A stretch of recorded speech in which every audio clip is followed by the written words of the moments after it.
Bienvenidos a una nueva edición del programa del Catecismo de la Iglesia Católica. Esta es Nuestra Fe, un esfuerzo más de su canal católico San José para compartir en familia los numerales del Catecismo y que nos enseña la doctrina de la Iglesia.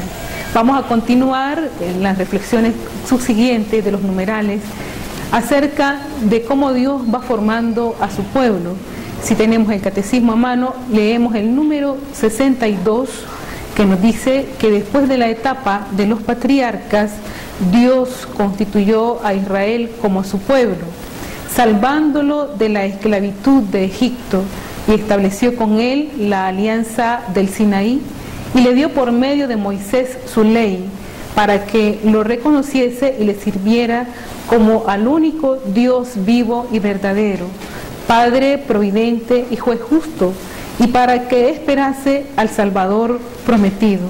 Recordemos cómo en las meditaciones anteriores venimos profundizando en el sentido de la revelación divina, como Dios se revela a su pueblo y va constituyéndolo poco a poco en ese pueblo salvado de la esclavitud de Egipto, con la cual establece una alianza y le da por medio a Moisés, para que le reconociese y le sirva como al único Dios vivo y verdadero.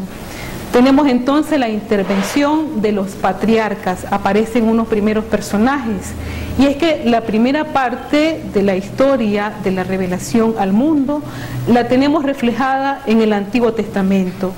Dios, que se manifiesta al pueblo de Israel, muestra su rostro personal y hace una alianza con él, un pacto, un tratado, y en esa historia Dios se muestra como un ser personal, con un nombre, y hace gala de su poder como único Señor del mundo y de la historia, y su amor de Padre que elige un pueblo. El Dios de Israel es el Dios de la alianza y también el Dios de la promesa, no un puro y lejano absoluto, sino un tú que entra en relación directa con su pueblo. Toda la historia, pues, del Antiguo Testamento es la educación de un pueblo en una esperanza cada vez mayor, un pueblo capaz de acoger la presencia plena de Dios, que será Jesucristo. Luego van a aparecer continuamente otros personajes a quienes les vamos a denominar con el nombre de los profetas. Y es que ya estaba avanzada una larga tradición oral acerca de Dios. De padres a hijos se iban transmitiendo ricas experiencias, y ya existían también unos primeros escritos. Y esta experiencia de la transmisión acerca de unas tradiciones también nosotros las tenemos en nuestras familias, como nuestros abuelos, nuestros papás van transmitiendo hacia los hijos las costumbres propias de una familia con unos nombres determinados. Y estas familias van conformando un pueblo, una cultura, una sociedad.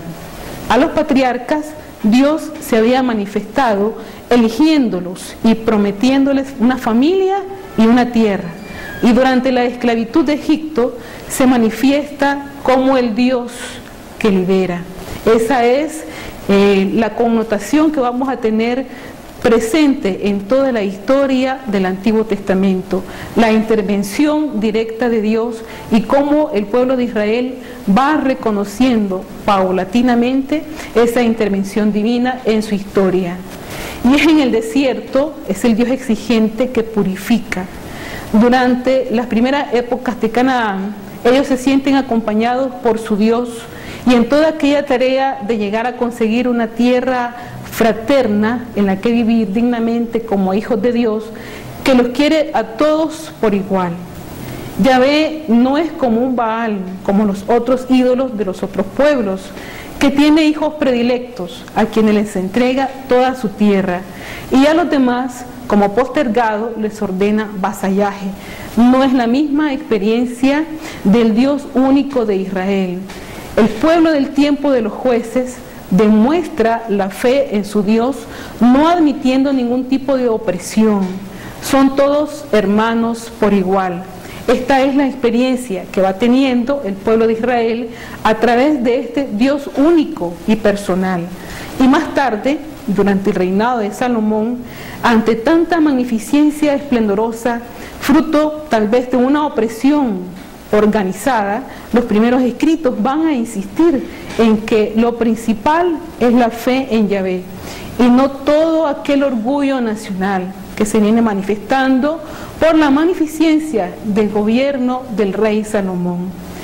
Justamente los profetas surgen a partir de un ambiente de creciente opresión durante la monarquía, y la fe en Yahvé les va a permitir a estar presente en toda la justicia, a no estar callados ante tanta mentira.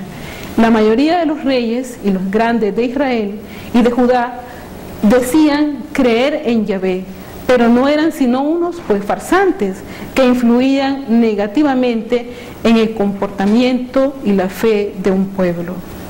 De hecho, los profetas tienen esta doble experiencia simultánea acerca de Dios y de su tiempo.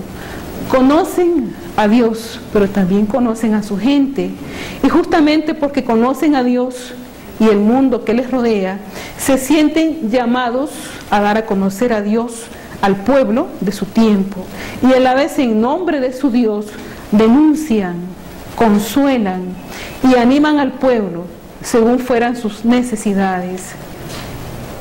No es posible ser profeta de Dios si en verdad no se le conoce a Dios y al mundo en que se vive. Si se conoce bien la realidad, quizás se pueda ser un buen sociólogo o un buen político. Si alguien dice que conoce a Dios, pero no conoce bien la realidad de su mundo, puede que sea una persona muy espiritual, pero ciertamente no tendrá nada de profeta. Y en esto los profetas van a ejercer una profunda armonía. Son conocedores de la realidad. Se puede decir que son como sociólogos, pero a la vez tienen una profunda experiencia de Dios. El profeta tiene que anunciar en primer lugar a Dios mismo, un Dios vivo, respuesta a los problemas que viven en ese momento, no respuesta a los problemas de otro tiempo, sino a lo que en ese momento está sufriendo el pueblo. Y este anuncio siempre está cargado de esperanza, justamente porque anuncia al Dios de la vida en medio de un mundo de muerte. Por ello se dice que el profeta también tiene como oficio propio no solamente de anunciar, sino de denunciar. Pero ello depende de la realidad que se encuentre ante sus ojos. Si esa realidad es contraria al plan de Dios, ciertamente tiene que denunciarla. Pero a veces su misión es solo de consolar o de animar, porque eso es lo que le pide su fe aplicada a las circunstancias. Este será el papel de los profetas en su intervención en las historias y en las épocas que se van dando sincrónicamente en la historia del pueblo de Israel. Hasta antes del destierro en Babilonia, los profetas son denunciadores de una sociedad corrupta, pero justo en el tiempo del exilio su principal actividad fue la de consolar a aquel pueblo humillado y desanimado. Consuelen a mi pueblo, nos dirá recurrentemente el profeta Isaías. Y después del destierro, la principal misión de los profetas de entonces fue animarles a seguir reconstruyendo su país en medio de terribles dificultades. A través de estas tres actividades, denunciar, consolar y animar, Dios mismo se fue revelando poco a poco. No se concibe a un profeta que no anuncie a Dios. Y para ello lo que hacen con frecuencia es justamente lo contrario, denunciar los rostros falsos de Dios. Precisamente porque conocen a Dios, saben detectar toda imagen falsa de la divinidad. El que no conoce bien a Dios confunde fácilmente su imagen verdadera con sus falsificaciones. El profeta es como un detector de mentiras acerca de Dios. A él le subleva terriblemente todo lo que intente ser manipulación y falseamiento de Dios. Tenemos aquí entonces un breve resumen de la intervención de los profetas en la historia del pueblo de Israel y cuál es su misión concreta: anunciar, denunciar, consolar, y cómo el Señor los utiliza como instrumento. En un primer momento de su revelación, utilizó a los patriarcas y en un segundo momento a los profetas. Israel, nos dice el número 66, es el pueblo sacerdotal de Dios, sobre el que es invocado el nombre del Señor. Es el pueblo de aquellos a quienes Dios habló primero, el pueblo de los hermanos mayores en la fe de Abraham.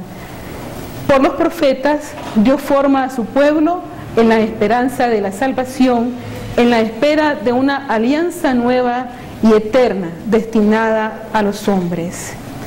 Hagamos una breve reflexión hasta este momento, cómo el Señor va utilizando y hace instrumentos suyos a nosotros, los seres humanos, y cómo Él viene interviniendo en la historia de los hombres para sanar, para curar, para restablecer.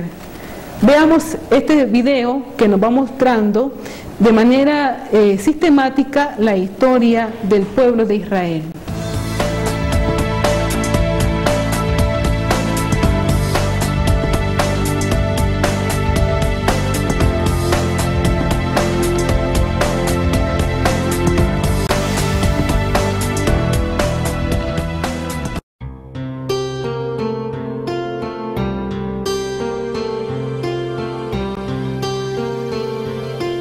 La Biblia es la palabra escrita que Dios, al revelarse en la historia humana, ha hecho resonar en el tiempo, en las palabras de los profetas, de los sabios, de Jesús y los apóstoles.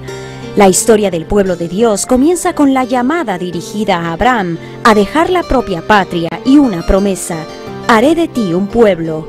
Los acontecimientos del pueblo de Abraham se llevaron a cabo por siglos y tuvieron como ambiente muchos lugares de Oriente y también el desierto. En el monte Sinaí, Dios se reveló a Moisés. El Sinaí se trova nel deserto. El Sinaí se encuentra en el desierto y Dios habla en el desierto. Dios dio su palabra, se reveló en un ambiente que no pertenece a nadie. Quiso hablar en un ambiente misterioso. Encomendó las 10 palabras a Moisés.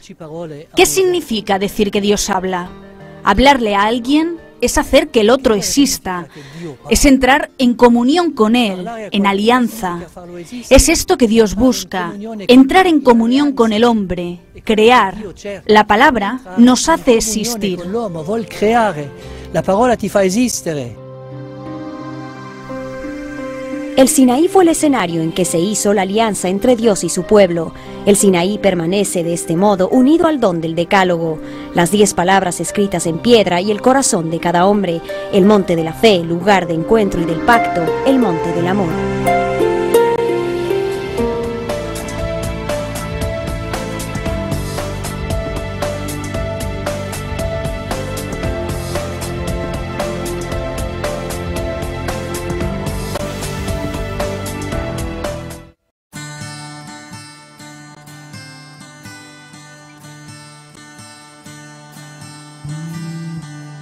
Los primeros 5 libros de la Biblia componen un conjunto que los judíos consideran central para su experiencia religiosa, la Torá.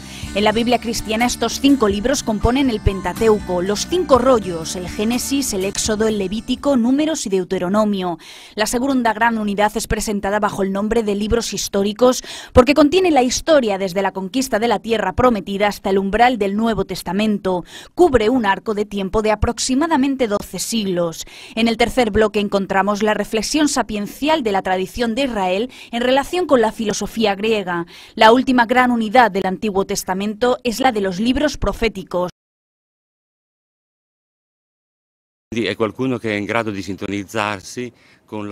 Es alguien capaz de sintonizarse con el sentimiento actual de Dios, con la pasión de Dios en la historia.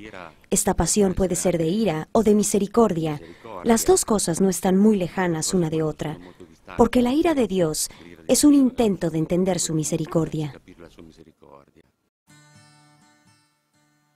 Dios es inspirador y autor de los libros del Antiguo y Nuevo Testamento. Sabiamente dispuso que el Nuevo estuviera escondido en el Antiguo y el Antiguo se volviera claro en el Nuevo. Esta idea del Nuevo Testamento Esta idea del Nuevo Testamento sobresale sobre todo en los profetas antiguos, comenzando con Isaías, que te habla ya en el primer libro del futuro de la casa de David, y luego en la parte central. Y así se llega al Nuevo Testamento, guiados y de la mano a los últimos profetas. Al Nuevo Testamento, guidati, presi per mano da questi ultimi profeti. Bien, tenemos entonces que Dios va interviniendo en las diferentes etapas de la historia. El Dios que se revela también es el Dios de la historia. En los primeros siglos de la etapa profética, Dios no aparece todavía como un poder universal. Su poder se limita a Israel. Se ve todavía como normal que los otros pueblos tengan sus propios dioses. Para ellos, Yahvé es el Dios de nuestros padres, el Dios que adoraron nuestros padres, entre otros dioses posibles que hubieran podido adorar. Pero Israel celebró un pacto con Yahvé y este lo tomó como pueblo propio. Desde entonces, la suerte de los dos está unida indisolublemente a manera de alianza. Así se lo recuerda Josué con toda claridad. Miqueas afirma: los pueblos marchan cada uno en el nombre de sus dioses respectivos, pero nosotros marchamos siempre en el nombre de Yahvé, nuestro Dios. Aquí tenemos en la conciencia del pueblo de Israel un reconocimiento explícito de un Dios único. Yahvé, por tanto, en esta alianza se obliga a que la fidelidad de Israel se traduzca en prosperidad y felicidad. La fidelidad exigida por Yahvé produce una sociedad justa y feliz en consecuencia de la fidelidad a una alianza. Sigan en todo el camino que Yahvé les ha marcado. Así vivirán y serán felices y sus días se prolongarán en la tierra que van a conquistar. Esta es la consecuencia de la fidelidad a la alianza que nos señala Deuteronomio 5:33. La primera consecuencia religiosa de esta exigencia de fidelidad es un juicio crítico negativo sobre una religión ritualista, como se ve, por ejemplo, con claridad en Amós 5:21 y en el primer capítulo de Isaías, en lo que se desprecia todo lo ritual, sin espíritu y sin justicia. La segunda es que la moralidad propia de esta etapa es consecuencia de la alianza con Dios. Todo lo demás ha de subordinarse a la alianza. Se usa en la medida en que se sirve para cumplirla. Y en tercer lugar, esta alianza con el Dios de la historia debe tener como resultado una actitud histórica. El compromiso de Israel es cumplir los mandamientos de Dios y el compromiso de Yahvé es proteger a Israel, dándole abundancia, fertilidad, triunfo contra sus enemigos y todo lo necesario para vivir una vida histórica. Israel se preocupa de la moral y debe dejar a Yahvé ocuparse de la historia. Isaías 22, del 9 al 12.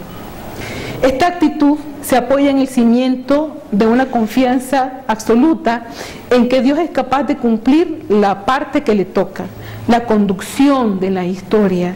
Por eso se critica a quienes pretenden ser ellos mismos providencia histórica, y Oseas e Isaías atacan como idolátricos los pactos políticos con los imperios.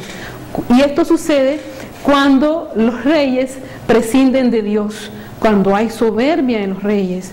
El verdadero trato con Dios en esta etapa consiste, pues, en observar una moralidad de acuerdo con la alianza realizada con Yahvé y dejarle a éste, según su providencia, la disposición de los acontecimientos históricos. El pueblo va tomando conciencia de que tiene una vocación histórica, aprobada y sostenida contra todos los obstáculos por un poder divino. Israel descubrió que era colaborador de Dios en un designio histórico, lo cual le dio confianza para poder salir de la seguridad anterior que le daba la religión ritual. Este nuevo elemento, el de ser colaborador de Dios, es un designio histórico. Pasará purificado a la revelación cristiana como algo básico, pero le faltaba aún purificarse, pasando a la siguiente etapa, que será de un universalismo, como veremos y estudiaremos más adelante. En el numeral 64 se nos señala que además que los profetas ayudan a formar la conciencia del pueblo elegido de Dios, y en esto van a quedar grabados en los corazones, también los profetas anuncian una redención radical del pueblo de Dios, que es la purificación de todas sus infidelidades. Y serán sobre todo los pobres y los humildes del Señor quienes mantendrán esta esperanza. Se van a manifestar más a continuación las mujeres, que tendrán esa pobreza de espíritu, de confianza, de esperar en el Señor. Las mujeres santas como Sara, Rebeca, Raquel, Miriam, Débora, Ana, Judith y Esther conservaron viva la esperanza de la salvación de Israel. Ellas van a ser figura pura de lo que será a continuación la Virgen María. Con estas meditaciones entonces terminamos este encuentro de Esta es nuestra fe, esperando compartir con ustedes en la próxima semana los estudios acerca de cómo Dios va interviniendo en la historia del pueblo de Israel y cómo Él va constituyendo a su pueblo en una alianza nueva, hasta presentarnos a la Virgen María.